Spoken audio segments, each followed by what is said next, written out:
Welcome everyone, I'm Peter Myers with DDJ Myers. We're an AOM First company, and today we're going to talk about position in the organization for leadership succession. Talking about the CEO position, it takes a lot more than you think, all right? Let me frame this conversation a little bit because CEO succession planning is one of the most important and strategically relevant, impactful actions that occur inside of an organization. So what we want to do is we want to take a proactive, strategic approach to it. So I'm going to hit some highlights on this content. I'm going to tell you some stories. I'm going to walk through some action items, recommended action steps, so that you are better informed on, hey, how do we make the most of this leadership transition, okay?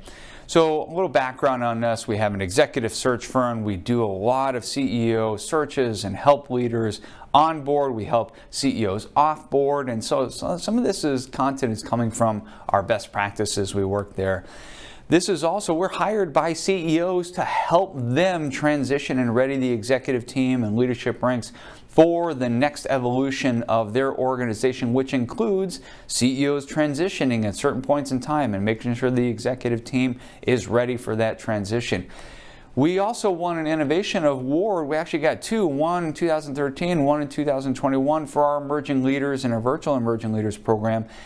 I'm setting this up here because these programs help leaders ready for a transition. We also have candidates that have been in this program now are inside the CEO succession planning pipeline, which is exciting to talk about, okay?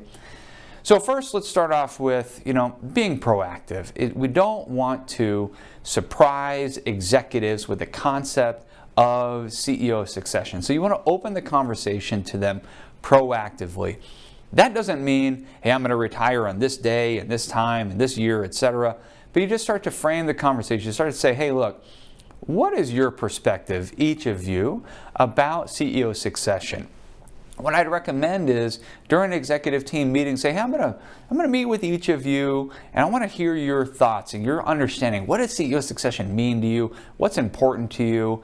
What do you think of it? What should I be worried about? What do you want to have happen? What do you not want to have happen? So that they're primed and ready to think through and document their thoughts and concerns, right? Because we want to understand what is important to them. If they feel that their voice is genuinely heard and considered, they will have more buy-in to the actual process. And that is really critically important to successful CEO transitions and leadership continuity, okay? You also want to understand who is and who is not interested in the CEO position and why. What we've seen is CEOs will say, this person, and I want them, they're in the succession planning process, but then also this person over here is actually not interested in being a CEO. And so this individual was putting all kinds of resources in this direction, but yet they're not interested and they didn't understand why. So there's a whole good conversation to have well in advance of the CEO transition. But you want to understand why they're interested. And I'm going to tell you a brief story here, okay? I was brought in by a CEO that had a 5-year timeline for this conversation. We were going to develop their executive team for transition, and with the concentration on a couple potential contenders for it to be his successor. And inside of this conversation, we were going through and saying, all right, why are you interested in this individual? And I'm not making this up. He said, look, and for 3 reasons I'm interested in the CEO position: money, money, and money. And the CEO, during that time frame, he was such a nice individual, good-hearted individual. He even gave up his bonus and distributed amongst the team because he's like, I'm fine. I don't need this kind of money. I'm telling you a dramatic story here, but it's a real story. And then to hear this internal candidate that he was really betting on being his successor cite motivations that were out of alignment that he felt, the CEO, for this individual in the organization, it was a drastic turning point. And so what we had to understand with that individual and say, hey, look, you got to be more interested. You got to be interested in more than just money, because there's a lot that goes into the role, and I'm going to talk about that in a second. The money can't be the motivator. It's not a sustainable motivator. And all of you CEOs, you know that better than anyone. So we want to frame the future CEO role. So for those of you that have been CEO for 10 years, are you doing your job the same today as you did 5 years ago? No. Are you doing your job the same as how you did it 10 years ago? No. So we have to frame that change of the CEO role is inevitable. The standards and measures of success are not getting easier, they're getting harder. I'm sure we can all agree on that. So we want to frame that opportunity. And so I'm going to say something weird, okay? I'm going to say something weird, but I want you to just kind of bear with me. I want you to sell them on why not take the role. Why not to take the role? Because what you want to do is you want to position the role in such a way that those that are really interested, all the reasons why you are selling them not to, they're still committed, right? That's who we want to assess out. So this role, the leadership requirements go well beyond what is seen on the outside. It's not just making these big decisions. All right, we're going to go into these markets, or we're going to make this investment, or we're going to do this with our culture. It's not rewarded just by those things. There's a lot more that goes into it. It's the 2 a.m. wake-up calls. It's the onslaught and continual HR issues that derail tactic plans. There's a lot that goes into the role. You have to make decisions that are unpopular at times. And I heard it from, I heard Tony Blair, former Prime Minister of the UK, he said something. He said, once you decide, you divide.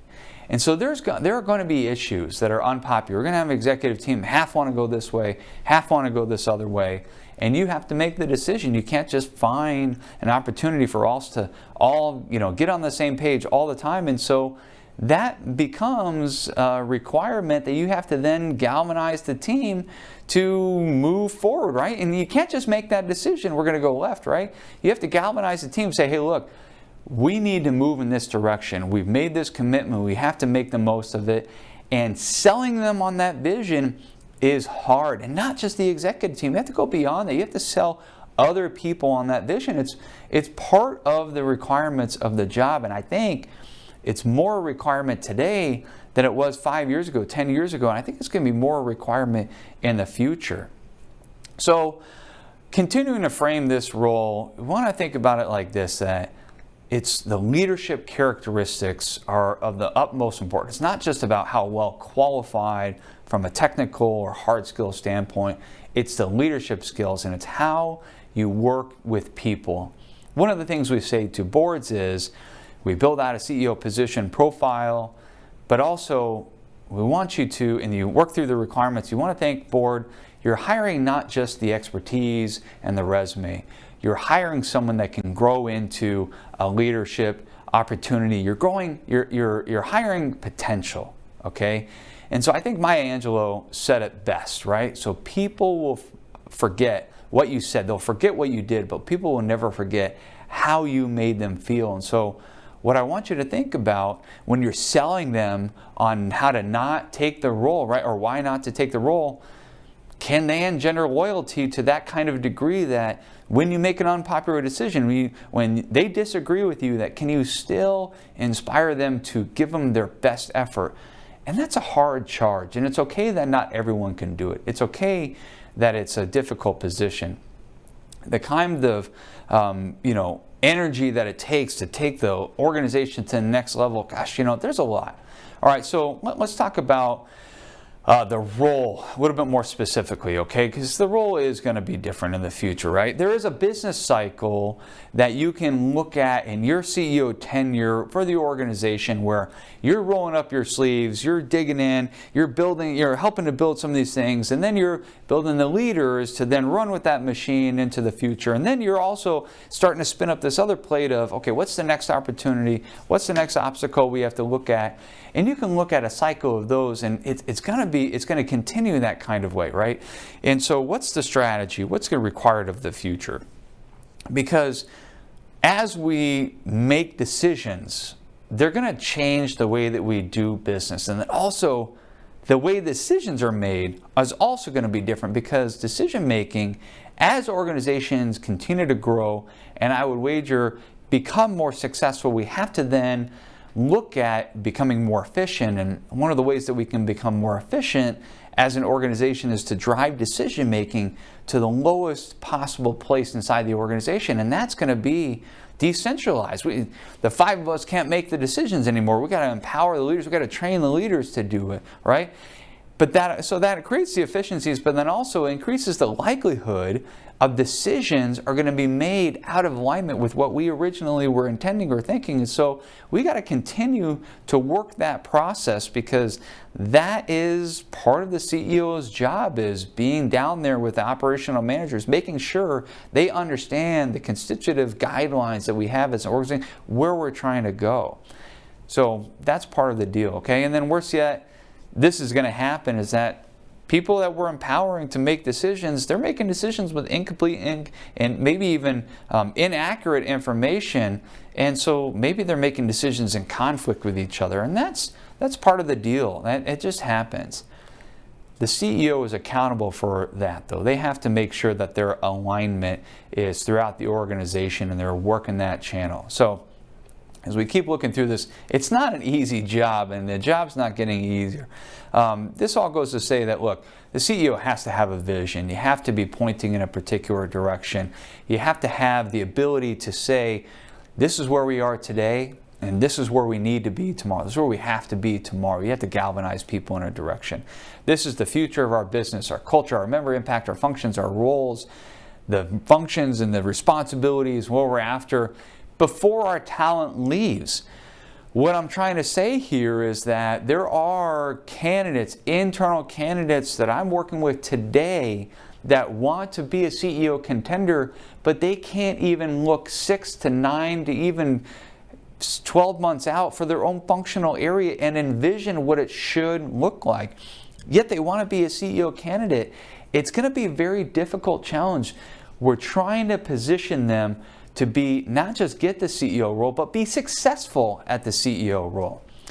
Those that have a hard time seeing beyond the current reality, it's declaring that future, they're going to have a challenging time. It's going to lead to suboptimal performance. It's going to be hard to rally people behind them. So I'm kind of being doom and gloom here, because what we want to do is we want to make sure that the best possible people are positioned and ready for that CEO success, and they see that kind of reality. How well can your internal candidates do this today? I'd ask you to consider where we've been, where we're going, how much of that vision is being brought up by the internal candidates versus you as a CEO. Maybe that's part of your development plan as a CEO, is to throttle back some of those things and have them declare that vision. Because the amount of people with this skill set does not match the amount of candidates that apply for CEO's position. That's the stark reality, okay? So it's helpful to then do a CEO readiness assessment. There's a comprehensive process that you can employ. You can partner with someone in order to do that. There's providers that do that. But you want to provide them with that CEO readiness assessment. I'm going to give you some of what we look at inside of a CEO readiness assessment, just to help you become further educated and take the ball and run with it a little bit on your own, okay? Here's this talent readiness assessment. These are some high-level factors in terms of ready now or interim. And those are different readiness states, okay? We've had candidates say, I'm in the CEO succession plan. I'm designated as the interim in case something happens, etc. And so therefore, my board and my CEO declare I'm ready to be a CEO. Well, the way that we look at it is that ready now, ready to take on all those leadership challenges that we just talked about, is very different than keeping the place from burning down for a period of time. Okay, those are different things, right? So we want to understand the nuances of readiness, okay? And so to put together a CEO readiness assessment for your team, this is something that your board should be asking for. If they're not asking for it, it should be something that you are providing to them. This is why Naomi is designated the interim. This is why Marley is the ready future. This is why Calvin is in a learning position here, and this is why. These are the reasons why, okay? That's helpful for them to know. And then as we go through this, it's important to look at, well, what's their interest level, right? So we designate them as learning and targeted and all that kind of stuff. Why are they interested? What's their motivation? Is it money, money, money? Or is it they want the challenge? Or they say, well, it's the next thing on my resume. It's the apex of my career. I want to do those. Okay, those are true. Those might be true. But the board and the membership deserve to have someone that's not just looking for another notch on their belt, right? They're looking for someone that's ready for the challenges to take the organization to new levels that will inspire loyalty, all these things. We want to understand that. So deploy what we call a 360 readiness assessment as well, and I'm going to give you some examples of what that means. It's helpful to know what their peers and other leaders say about this individual, your internal talent's readiness state, right? How would they respond to these statements? I believe they will untap the team's potential, leading our organization to new levels of success. How confident can people agree with that? To what degree will people agree with that statement? Their leadership helps inspire me to do my best, right? If you have someone as an executive leader only somewhat agree to this statement for your internal candidate, that's something to look at. That is also information for the internal candidate to work with. Okay, wow, I got to work on some of these things. And I'm just picking a couple from a CEO 360 readiness assessment. Or I believe they are a clear choice to assume the CEO position. This is something to work a little bit closer to the timeline for transition, but whoa, when you get a bunch of the executive leaders and direct reports, etc., that are strongly agreeing with that statement, that gives the board and hopefully you a degree of confidence that would not have been there absent from this assessment, okay? And then we want to set the internal candidates up for success, okay? We want to look at, all right, how can we position them? And there's the things I just mentioned, but we also want to give them the opportunity to develop, present, deploy, refine, and own sophisticated, complicated strategies. Okay? This means that they have to stand on their own 2 feet inside of how they're presenting this content, facilitating strategic conversations with the board, and they get to own the rewards and they get to own the drawbacks or the mistakes. They get to own all of that. They're solely accountable for that. They're refining it. They're working through this. It's good to tell them on the front end, hey, look, you're going to do this. You're going to own this piece. Or that strategy you wanted to do, that's your baby. You're going to run with it. But we're going to be giving you some robust feedback, and the feedback is going to help you get better as a CEO contender, right? We're going to be developing some robust feedback from everyone on this. And I got to tell you, the feedback on this kind of leadership trait, it's not often that it occurs in executive teams, but that's why it's so important for development. I think it's good to rotate leadership opportunities, and I'm going to outline a couple of ways, and I'll tell you this happens way less than it could, way less than it should, to ready internal candidates for success. Have them rotate, be the interim CEO for an extended period of time. Go take a couple-week vacation, help them, have them run, have them be the CEO, not just push off some decisions until you get back from vacation. Have them maybe, have the authority to actually make some decisions and live with the results, right? Have them lead the team. Lead the team on that strategy that they're working. Have them lead some executive management meetings. Have them lead some middle management meetings. Have them lead some all-staff meetings. Get them in front of those audiences. Have them get some feedback on how they were working and how they did on those content. Have them lead some board meetings. It's like, well, duh, right? But we need to do this and it just doesn't happen. Be totally silent during a board meeting if you're the CEO. Have them run it, okay? Have them do functional domain rotations. What that means is take this executive, put them over here for a period of time. This rotate over here. It's just work that even if they're not interested in being more ready as a CEO contender, it helps them with team alignment and understanding the functional areas and their requirements and seeing things from a different perspective. The worst case is, at the end of the day, they work better together because they understand the nuances of what's up to. All right, so if you're setting them up for success, well, you can also set them up for failure unintentionally, and that's not what we want to do here. You want to hold them, by not holding them accountable to the standard of the future organization that is more complicated, more sophisticated, more increasingly strategically organized, you're not setting them up for success. Just plain and simple, okay? What I'm trying to say here is that CEOs holding their executive teams accountable through bonus scorecards is one thing. Giving them robust leadership feedback on the standards that we have as an organization today is a whole other thing. And there's a lot of CEOs that need help with that.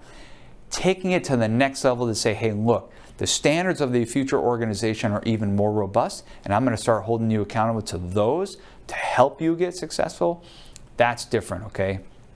Not sharing board's expectations of the requirements and the CEO profile for your position in the future, that's setting them up for failure as well. Look, the board is looking for 1, 2, and 3.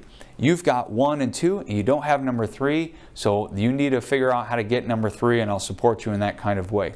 There's been too many times where CEOs have known the requirements and not shared that kind of feedback with internal candidates, and so this is, setting them up for failure in a kind of way.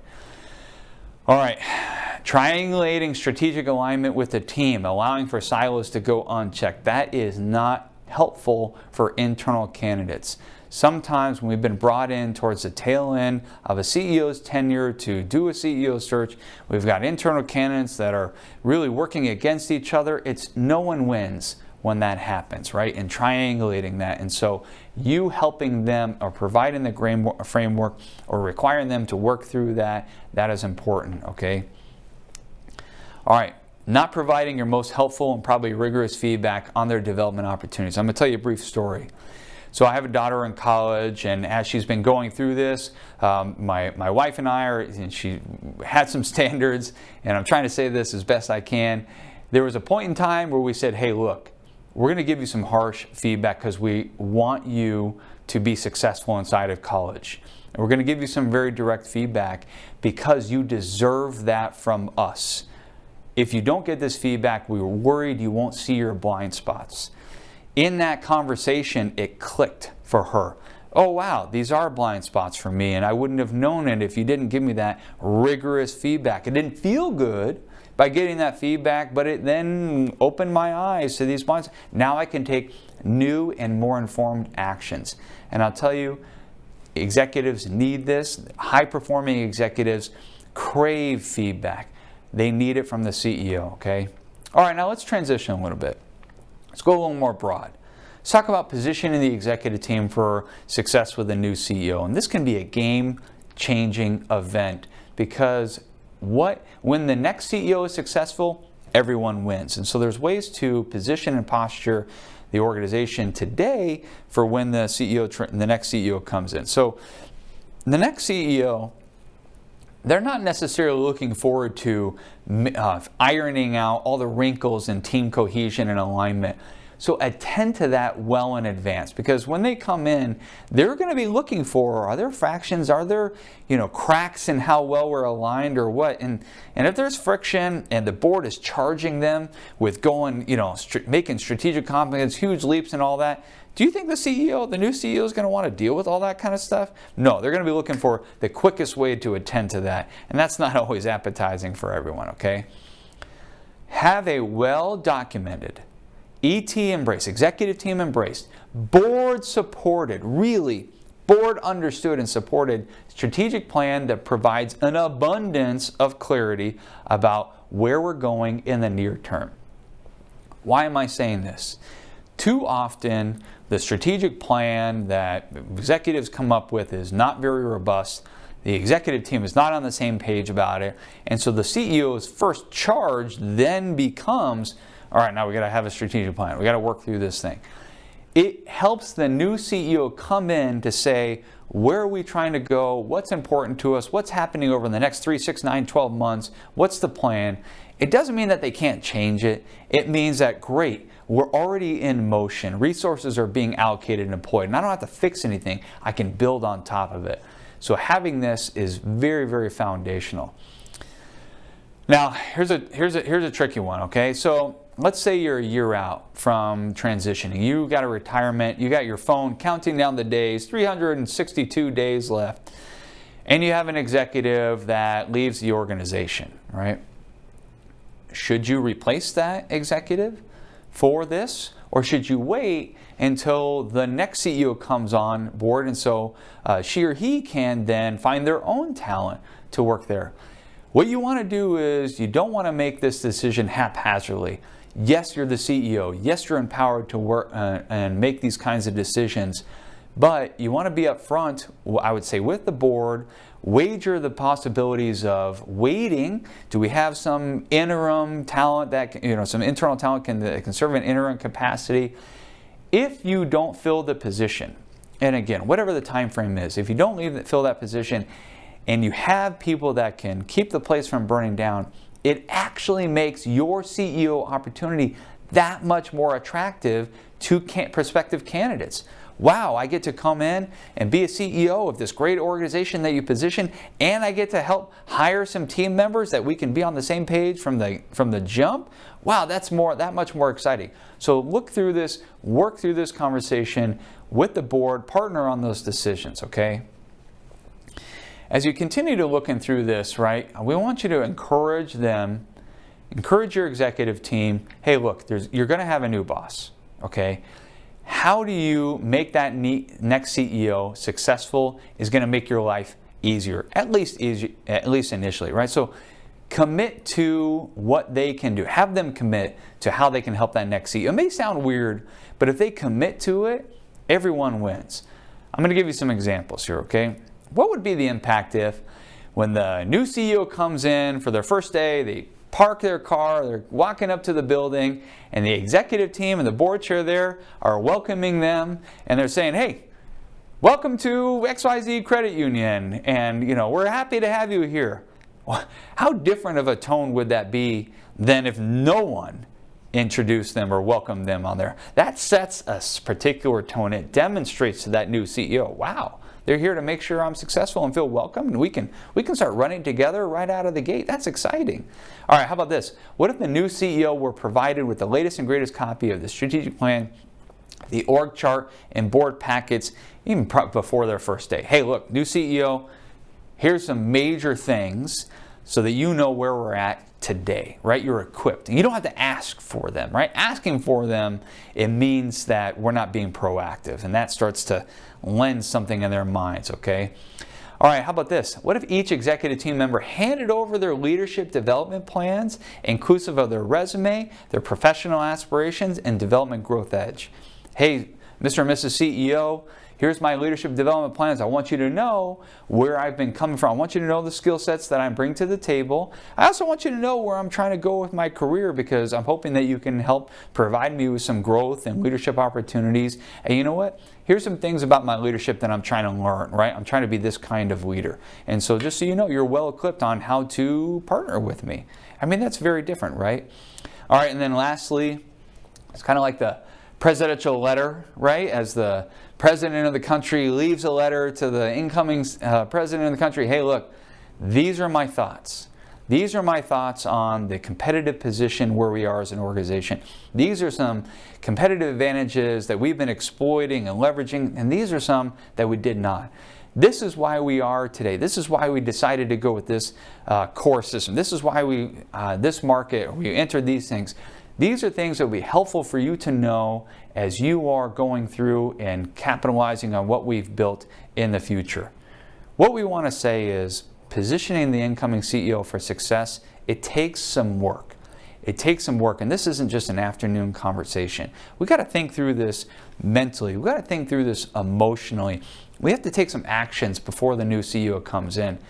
Preparation, I'll say it like this, preparation and providing direction are key, and if we do anything otherwise, it's sabotaging the executive team, and that's not what we want. Because those executives have been there, they've been working with us for a period of time, and we want them to stay there because they're there because you believe in them.